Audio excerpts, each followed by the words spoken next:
क्या क्या क्या घंटा हो गया तुम बात कैलाश जी बात ठीक से कीजिए। नहीं, शब्दों का चयन ठीक करिए। कैलाश जी आप ढंग से बात नहीं कर रहे हैं। नहीं, आप ये क्या शब्द होता है कि घंटा घंटा। दोस्तों नमस्कार। अगर गंदा पानी पीकर किसी के घर के मासूम बच्चे या बुजुर्गों की मौत हो जाए और फिर कोई जिम्मेदार मंत्री से ये पूछे कि साहब 10 बच्चे मर गए और जवाब में कहा जाए कि फालतू प्रश्न मत पूछो, क्या घंटा हो गया है, तो यहां पर घंटा कोई साधारण शब्द नहीं रह जाता, वो सत्ता का घमंड बन जाता है। वो घमंड जो खुलकर ये कहता है कि इस देश में आम आदमी की जान की कीमत नेताओं के लिए कुछ भी नहीं है, क्योंकि उन्हें कोई फर्क नहीं पड़ता। और ये सत्ता का वो अहंकार है जो अब छिपाया भी नहीं जा रहा। ये वो लहजा है जो बिना झिझक खुलकर कहा जा रहा है, सुनो भाड़ में जाओ तुम, हमको कोई फर्क नहीं पड़ता। ये पहला मौका नहीं है दोस्तों जब कैलाश विजयवर्गीय जी ने पीड़ितों की जिम्मेदारी लेने की बजाय फर्क नहीं पड़ता वाला रवैया अपनाया है। वे पहले भी ऐसा करते आए हैं। अक्टूबर 2025 में ऑस्ट्रेलियाई महिला खिलाड़ियों के साथ छेड़छाड़ की घटना हुई थी। कायदे से सरकार की यह जिम्मेदारी बनती थी कि उस पर कार्रवाई करे, लेकिन जिम्मेदारी लेने की बजाय जनाब का बयान आया, बहुत लोकप्रिय होते हैं, इसलिए वो भी ध्यान रखें जब भी कभी घूमने। बिना प्रशासन को बताए बाहर क्यों निकली थी, बाहर जाओगी तो यही सब होगा ना। व्यक्ति सकपका गया। भाई साहब ये कैसी मानसिकता है? मतलब ये तो वही बात हुई कि हत्यारा तो कत्ल करेगा ही, तुम्हारी जिम्मेदारी है कि अपना ख्याल रखो। और ये पहला मामला नहीं है दोस्तों। पश्चिम बंगाल में जब पोस्ट पोल बलात्कार और हत्याओं की घटनाएं सामने आ रही थी तो उसमें भी जनाब ने बयान दिया था, भैया आजादी की लड़ाई हुई थी, वहां तो लोगों ने कुर्बानियां दी थी, यहां भी देनी पड़ेंगी, बंगाल के लिए देनी पड़ेगी। ऐसा लगता है कि बेशर्मी का एक पैटर्न है जहां हर बार पीड़ित का साथ देने की बजाय उसका उपहास उड़ाया जाता है, उसके जख्मों को और खुरचा जाता है। और इस बार भी यही हुआ। इसलिए आज बात सिर्फ एक मंत्री कैलाश विजयवर्गीय की बदजुबानी की नहीं है, आज बात उस फर्क नहीं पड़ता वाली नेताओं की मानसिकता की है जो सत्ता के अहंकार में लिपटी हुई है। लेकिन हुक्मरान शायद ये भूल गए हैं कि जब जनता के सब्र का बांध टूटता है तो वही फर्क सत्ता की विदाई की घंटी बन जाती है, टिंग टोंग टिंग टोंग। और आज हम आपके साथ मिलकर जनता की ताकत की घंटी बजाने वाले हैं। ये जरूरी है भाई साहब, जरूरी इसलिए है क्योंकि चुनाव के समय जो नेता पैर छूने के लिए झुकते हैं, गली कूचे में दीदी बहन भैया कहकर सबका आदर करते हैं, वही चुनाव के बाद उसी जनता को फर्क नहीं पड़ता कहकर उसकी औकात दिखाते हैं। और ये बदलाव आता क्यों है? उस कुर्सी की वजह से। क्योंकि कुर्सी मिलने से पहले नेताजी सेवक होते हैं, बाबू नमस्ते, और कुर्सी मिलने के बाद मालिक बन जाते हैं। उस कुर्सी में अफीम जैसा नशा होता है जो उन्हें ये एहसास दिलाता है कि जनता से उन्हें कोई फर्क नहीं पड़ता। और यहाँ जो फर्क नहीं पड़ता कहा गया है, भाई साहब सुनने में हो सकता है आपको एक छोटा सा शब्द लगे, लेकिन लोकतंत्र में इसके बहुत बड़े मायने हैं। क्योंकि घंटा अगर मंदिर में बजाया जाए तो आस्था शुरू हो जाती है, अगर स्कूल में बजे तो पढ़ाई शुरू होती है। लेकिन जब जिम्मेदार आदमी के मुंह से घंटा निकलता है तो वो स्पष्ट करता है कि मुझे तुम्हारे सवालों की इज्जत नहीं है, मुझे तुम्हारे दर्द से लेना देना नहीं है, और यहाँ तुम्हारा सवाल पूछना मेरी शान के खिलाफ है। मैं जवाब देना पसंद नहीं कर रहा हूं, इसलिए वो सिर्फ एक सवाल को नहीं टाल रहा, वो घंटा कहकर आम जनता के उस वजूद को नकार रहा है जिसने सत्ता के शीर्ष तक उसे पहुंचाया। और इसीलिए आज देश की तरफ से हमें घंटी बजाने की जरूरत है। 140 करोड़ हिंदुस्तानियों को यह पूछने की जरूरत है कि नेताजी अगर बच्चों बुजुर्गों की मौत पर सवाल पूछना फालतू है तो आम वोटर की जान कोई मायने नहीं रखती? तो क्या गंदे पानी से मरने वाले मासूम और बुजुर्ग फालतू थे? क्या जिन माओं के लाल मर गए उनकी सूनी गोद फालतू है? जिनके बुढ़ापे का सहारा छीन लिया गया उन पर सवाल उठाना कोई मायने नहीं रखता? जिन लाचार पिताओं के कंधे पर छोटी छोटी अर्थियां उठी, क्या वे फालतू में आती हैं? ये सवाल बहुत महत्वपूर्ण है दोस्तों। क्या नेताजी को इन सवालों से कोई फर्क पड़ता है, या वास्तव में जनता के हित का सवाल, जनता की जान का सवाल कोई मायने नहीं रखता? और अगर ये कोई मायने नहीं रखता है तो आज सवाल नेताजी से भी है। कैलाश जी, जिस पानी से बच्चों की मौत के सवाल को आपने कोई फर्क नहीं पड़ता कहकर टाल दिया, क्या आपके घर के या आपके रिश्तेदारों के बच्चे कभी उस पानी से हाथ नहीं धोते या पानी नहीं पीते? हम ये भी नहीं चाहते कि इस देश में किसी एक बच्चे की जिंदगी सस्ती हो। हर बच्चे की जिंदगी की कीमत बहुत बड़ी है, लेकिन ये आपको भी समझना चाहिए, क्योंकि उन मजदूरों के बच्चों का खून भी आपके परिवार के खून से सस्ता नहीं है। उनकी जान की कीमत कम नहीं है। इससे कोई फर्क नहीं पड़ता कि आपके यहाँ लोग आलीशान कोठरियों में सुरक्षा में रहते हैं और वे गरीबी में रहते हैं। गरीबी का मतलब ये नहीं है साहब कि उन्हें सिस्टम की नाक के नीचे जहर पिला दिया जाए और फिर सवाल पूछने पर कहा जाए फालतू सवाल मत पूछो। बहुत सारे लोगों को अभी तक जो रिफंड की बात कही गई थी वो भी नहीं मिला कैलाश जी, और पीने के पानी की ठीक से व्यवस्था छोड़ो यार, तुम फोकट प्रश्न मत पूछो नहीं, यार। फोकट नहीं, ये तो मैं तो वहाँ होकर आया हूँ। क्या क्या क्या घंटा हो गया तुम बात? कैलाश जी बात ठीक से कीजिए। नहीं, शब्दों का चयन ठीक करिए। कैलाश जी आप ढंग से बात नहीं कर रहे हैं। नहीं, आप ये क्या शब्द होता है कि घंटा घंटा क्या शब्द होता है? आप, मैं तो जाऊंगा, लहजा इनको सुधारने कहिए।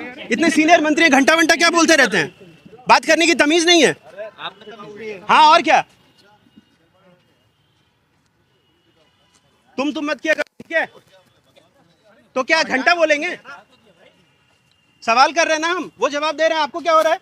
वो हमारे लीडर है, तो घंटा बोलेंगे मुझे वो हमारे लीडर तो क्या करेंगे? वहां 10 लोग मर गए, हम पूछे नहीं सवाल? कुछ भी बोलोगे कि हमारे क्या लीडर पूछा है? बोले हमने गाली दी है क्या? जाओ अपना काम करो। कोई फर्क नहीं पड़ता। आज देश के 140 करोड़ लोगों को यह सवाल मंत्री जी से पूछना चाहिए। हर उस आदमी को पूछना चाहिए जो टैक्स देता है, ताकि उसे बुनियादी सुविधाएं मिले। यह सवाल इतना जरूरी है ताकि मंत्रियों का अहंकार इस तरह बेलगाम ना होने पाए। यह कहानी मध्य प्रदेश की है, इंदौर की है।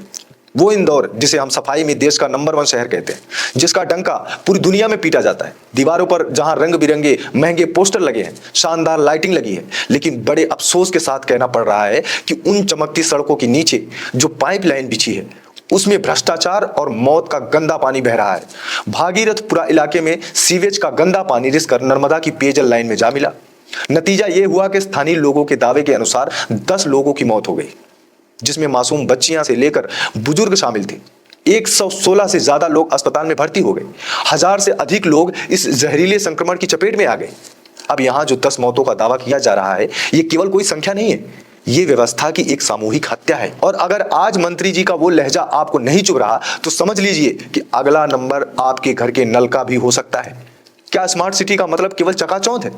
क्या इसमें बुनियादी साफ पानी पीने की सुविधा भी शामिल है? और ये सोचना जरूरी है, क्योंकि अगर आप सोचेंगे तो आपको उस मां के दर्द का एहसास होगा जिसने अपने बच्चे की प्यास बुझाने के लिए उसे अमृत समझकर पानी पिलाया और वो धीमा जहर निकला। इसे केवल एक हादसा मत कहिए, ये सरकारी लापरवाही से हुई एक भीषण त्रासदी है। और जब इस पर सवाल उठ रहे हैं तो जवाब देने की बजाय सत्ता की जुबान कड़वाहट उगल रही है। हालांकि जब वीडियो फैलने लगा, सोशल मीडिया पर आक्रोश फूटने लगा, जनता सुनाने लगी, तब डैमेज कंट्रोल का खेल शुरू हो गया। ट्वीट पर ट्वीट किए जा रहे हैं, देखिए अस्पताल जा रहे हैं, काफिला यहां पहुंचा है, मुआवजे का ऐलान किया जा रहा है, अफसरों पर गाज गिराई जा रही है, दिन रात लगे हुए हैं। 2-4 अधिकारी निलंबित कर दिए गए हैं। देखिए, ये सिर्फ जनता के गुस्से को शांत करने की कोशिश है। जो अधिकारी निलंबित किए गए वे बलि का बकरा ढूंढने का नतीजा है।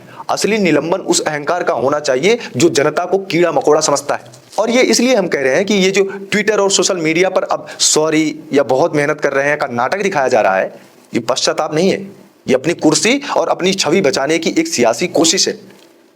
यहां समझना बहुत जरूरी है कि यह घटना सिर्फ एक बयान या एक घटना नहीं है, बल्कि एक विचारधारा है जहां सत्ता खुद को जनता से ऊपर और अजेय समझती है। वो जवाबदेही के नाम से भागती है। और ये वो खतरनाक मोड़ है जहां लोकतंत्र कागजों और नारों तक सिमट जाता है, जहां जमीन पर सिर्फ निरंकुश हुकूमत बचती है। सवाल सिर्फ गंदे पानी का नहीं, उस सिस्टम का भी है जो अपनी हर गलती को तकनीकी खराबी कहकर पल्ला झाड़ लेता है। जब शमशान में मासूमों की चिताएं जलती हैं, तब उसे तकनीकी खराबी नहीं, सरकार की नाकामी कहा जाता है। और जब इस नाकामी पर सवाल पूछने वालों का अपमान किया जाए, तो समझ लीजिए कि दिक्कत पाइपलाइन में नहीं, सत्ता की नीयत और चरित्र में है। याद रखिए, दूषित पानी सिर्फ शरीर मारता है, लेकिन ऐसी दूषित भाषा पूरे लोकतंत्र की आत्मा को छलनी कर देती है। यह दावा है कि पानी की योजनाओं पर हजारों करोड़ खर्च किए गए। अब इतना भारी भरकम बजट होने के बाद भी अगर एक लीकेज कई जिंदगियां छीन रहा है, तो सवाल तो उठेगा ही, साहब, कि वो पैसा कहां गया, वो सिस्टम कहां खड़ा है। क्योंकि कागजों पर तो पैसा पानी की तरह बह गया, लेकिन फिर भी पाइपलाइन में जो पानी आ रहा है वो मौत का पानी आ रहा है। नेता अक्सर वो भाषा बोलते हैं जो उन्हें लगता है कि जनता सुनकर बर्दाश्त कर लेगी, और ये घमंड दशकों तक सत्ता की मलाई चाटने से पैदा होता है। जब हर बड़ी चूक के बाद कुर्सी सलामत रहे, तो भाषा का स्तर गिरता है, इंसानियत का गला घोंटा जाता है। आप सोचिए, अगर यही भाषा कोई आम नागरिक किसी सरकारी अफसर से बोल दे, तो क्या वो एक दिन के अंदर जेल नहीं चला जाएगा?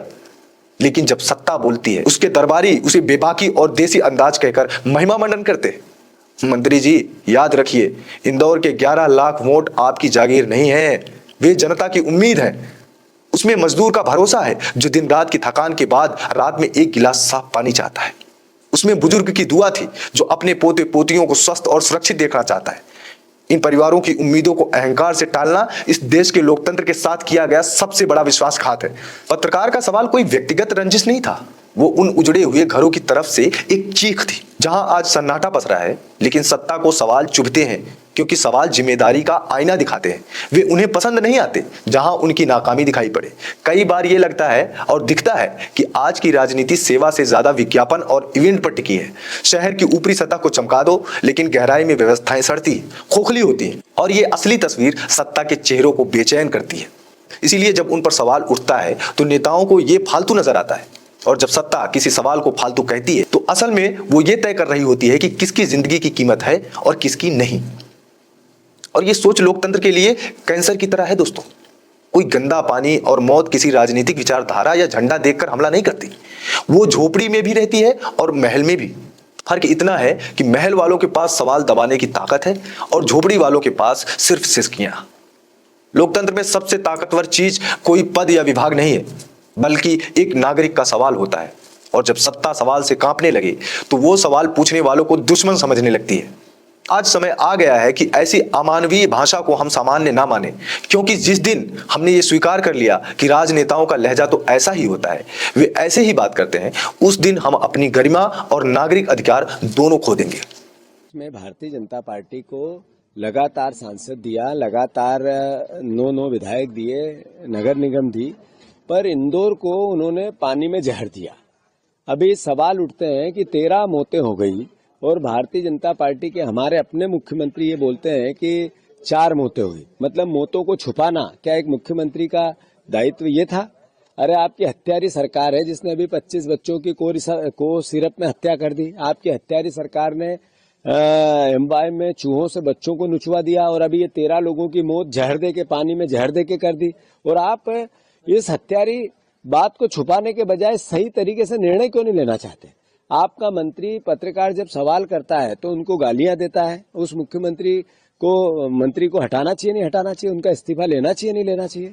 अरे रीढ़ की हड्डी कहाँ गई आपकी मुख्यमंत्री जी?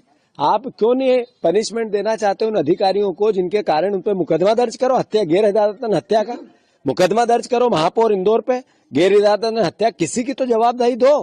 क्यों नहीं देना चाहते आप? और सबसे बड़ी बात है, आप प्रभारी मंत्री हो इंदौर के, आप एक स्वतंत्र प्रभारी मंत्री दो जो छोटी छोटी चीजों पे ध्यान दे। अपने पास कब्जा क्यों रखना चाहते हो?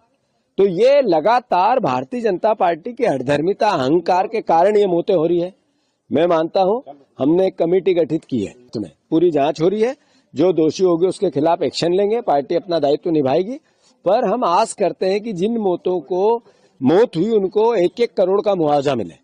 मुख्यमंत्री पनिशमेंट दे, उन लोगों को एफआईआर दर्ज करे जिनके कारण ये घटना। सत्ता को याद दिलाना होगा कि वो मालिक नहीं है, बल्कि एक सेवक है जिसे जनता ने किराए पर शक्ति दी है।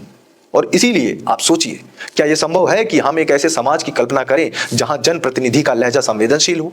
क्या यह संभव हो कि मौत पर कोई फर्क नहीं कहने की बजाय कोई अपनी जिम्मेदारी स्वीकार करे? आज की राजनीति में पश्चाताप से ज्यादा प्यार व्यायाम होती है। भागीरथपुरा की उन गलियों में जहां आज भी मातम की गंध है, वहां मंत्री जी का कोई फर्क नहीं वाला वाक्य घाव की तरह चुभ रहा है। इसीलिए अंत में सवाल यही है कि अगर दूषित पानी से हुई मासूमों की मौत पर जवाब देना फालतू है, तो फिर काहे की सरकार और काहे की जनता के नौकर? अगर जनता का दर्द कोई मायने नहीं रखता, तो फिर चुनाव के वक्त आपके हाथ जनता के आगे क्यों फैलते हैं? इसलिए इस अहंकारी कोई फर्क नहीं के रवैये को अब जनता की आक्रोश की घंटी बनाकर बजाना होगा।